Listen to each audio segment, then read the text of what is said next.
Anna had always been a practical person. She had spent years working hard to save enough money to rent a small apartment in the city. After months of searching, she had finally found a place that fit her budget and her needs, quiet, cozy, and in a somewhat safe neighborhood. The apartment was in an old building, with creaky floors and faded wallpaper, but it was all hers. She was excited to start her new life. But there was one thing about the apartment that bothered her: the lock on the front door. It wasn't an old-fashioned, rusty lock that could easily be picked. It was just strange.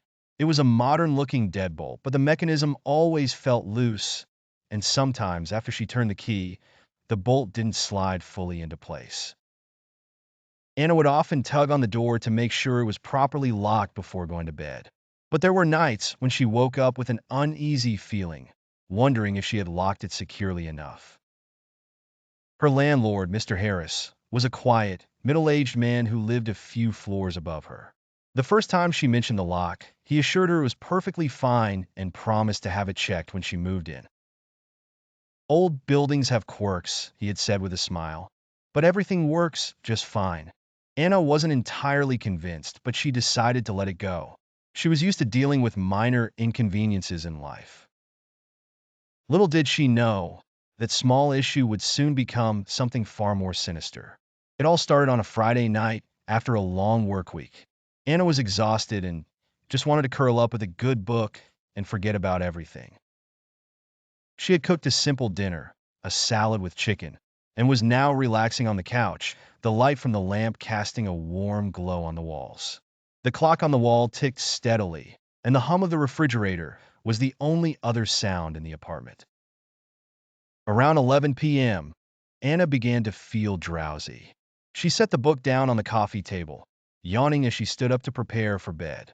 She went through her usual routine, brushing her teeth, washing her face, and making sure the windows were closed and the curtains drawn. As she made her way to the front door, she checked the lock one more time. Click!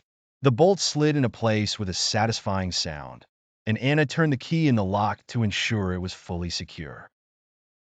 Satisfied, she turned off the light in the hallway and went to bed, pulling the covers up to her chin.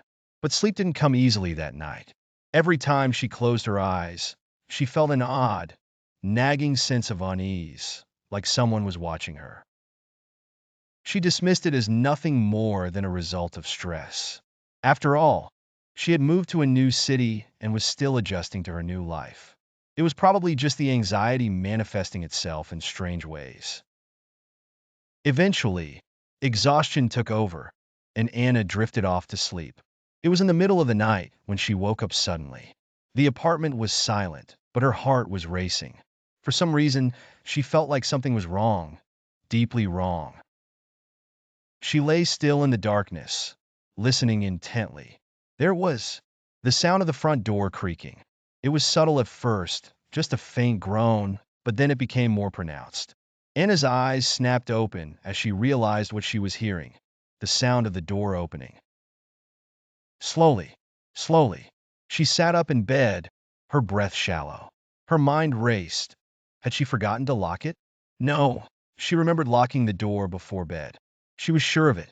Yet, the door was clearly being opened from the outside. Her heart pounded in her chest. She reached for her phone on the nightstand, her fingers trembling as she dialed the emergency number. But just as the call was about to connect, the creaking stopped. Complete silence followed.